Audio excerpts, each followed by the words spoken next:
If we were doomsday prepping and I needed one way to catch a bass, it would be on a worm. 100%. There's not even a close second bass fishing bait that competes with this, because the more we use it, the more technology advances, the more ways we are understanding that this thing just is all you need. So I'm going to give you 5 worms that have taken me like 20 years of buying stupid, countless baits that I've just packed away in my shed. Now, there's a couple secret worms out there, I'll call them secret, that I've seen some big fish caught on, like a Zoom U-tail. Caught multiple 8-pounders on that, but it's still something I don't really throw. Unless we've gone like days without bites, I might break that out, but I've got it down to where I use 5 worms. I'm not spending any more money on any other type of worm, and these 5 worms will cover every worm fishing scenario. So let's dive in. First one is the Senko, or the soft plastic stick bait. I'm not going to give you much on this. You've thrown it, you know how well it works, and you can do everything with it. We'll start from the most finesse presentations. You can buy the little one and rig it up on a drop shot, wacky, Ned rig, Nico rig, Texas rig, flipping it around lily pads, flipping it around reeds.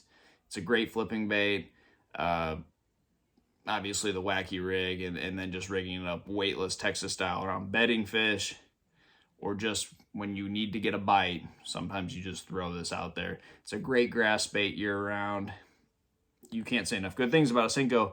If the world was ending and I had to grab some stuff at Walmart, this would be one of them. So there's that. Now let's dive into finesse.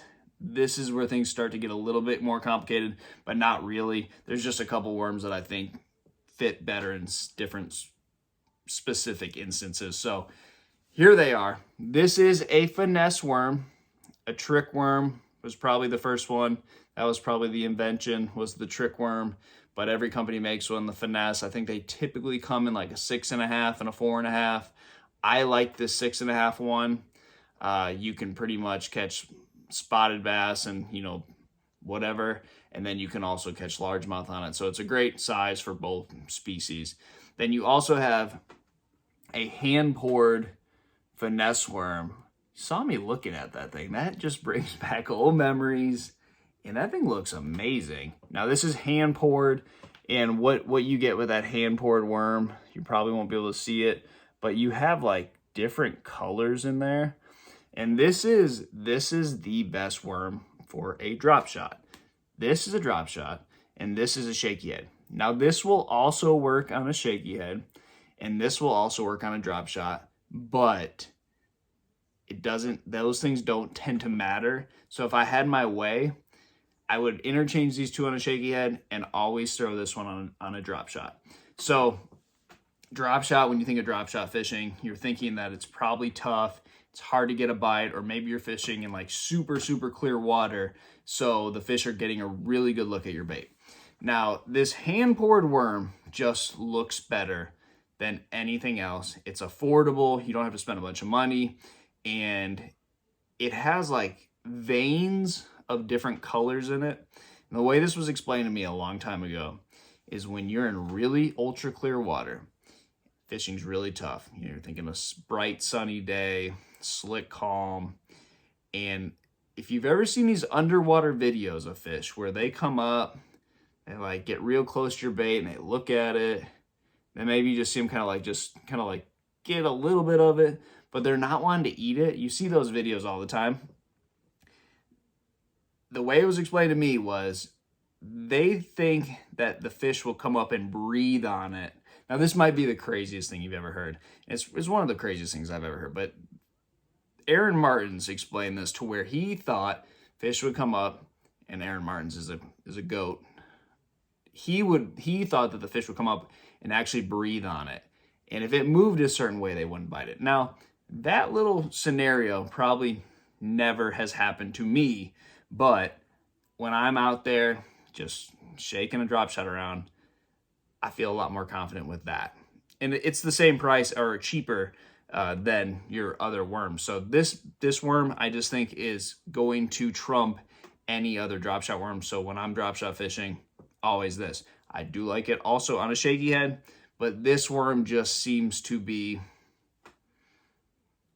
as good as I need it to be most days. And what I like about it is it stays on the hook, it's durable, you can catch a bunch of fish on the same one. Everything about it, really good for shaky head fishing. Now this worm also works really well if you like flipping pads, you like fishing shallow. I love this worm, rigged up with like a 3/16 or a 1/4 ounce weight. I'm flipping it into lily pad stems, I'm flipping it around reed stems, and I think it's a really good bait when you have fish spawning in those types of stems. You can just lay it in there, shake it with that 1/4 or 3/16 ounce weight on it. Killer bait. Now, this is a technique that I'm not real fond of, but I've seen it work, and it's a floating worm. So it's the same worm. You rig it up, you bite the little end off it to get it to kind of go back and forth when you're popping it. But a floating worm is some type of bright white methylate colored trick worm, rigged up weightless. You got to use a swivel because you'll get really bad line twists, and you got to bite the end off it to make like a little cup, and that will just make that worm dart. Same worm, we're covering all bases. Now we've gotten through 3 worms. Now more of my power fishing style worms are going to be these next 2, and again, these are the only 5 you need. So speed worm and a 10-inch worm. Now these are great in the grass lakes. These work on offshore ledges. You can really do a lot with these worms, but for me, it's mostly always some type of offshore grass, hump, something like that. I'm not fishing shallow with this 10-inch worm. Now this speed worm, this is my most versatile. I'll do everything with it. But let's just talk about the 10-inch worm. It's a summertime bait for me. Now, I have heard stories about guys throwing this bait around lily pads and spawners, and sometimes they just want a really big, long, gaudy profile in their face. But for me, this is a summertime bait. This is something I can drag around in grass, some type of submergent vegetation, if it's eelgrass or hydrilla or milfoil. But this is something where I can just get around places where I know there's going to be fish and just fish slow and really milk it. Now, the 10-inch worm, I think it just gets their attention better than maybe a Senko or one of those smaller worms, and you will catch little fish on this too. So you're not really excluding any bites by throwing this bigger worm. I just think you're getting their attention better. This worm has worked on a lot of different type places. I'm just giving you a small instance. I know this worm is a big deal on tidal fisheries, and I love it here on the Tennessee River. If I can catch them on a big worm, there just seems like there's a time of year where those 10, 12 shallower humps, they just like a big worm, and you can really do a lot of damage with that bait. So that's that. Now the speed worm, this comes in a couple different sizes. All the sizes work really well. This is a bait that I am going to use basically all year. Once those fish are starting to move up and spawn, you know, the water might be in the high 50s. I'm gonna start implementing this for spawners, and then I'm gonna, you know, all through the spawn. And then once they start moving offshore, they're getting out, you know, on their ledgy type places, or even on shallow bars, maybe even anywhere that you have vegetation, you can just do so much with this worm. I mean, it has the allure that the Senko does, but it also has the allure of like a spinner bait or a swim bait where it's got all this action in the tail. So you can swim it, but you can also fish it slow. It's a great tool for me when I don't necessarily know what the fish are doing.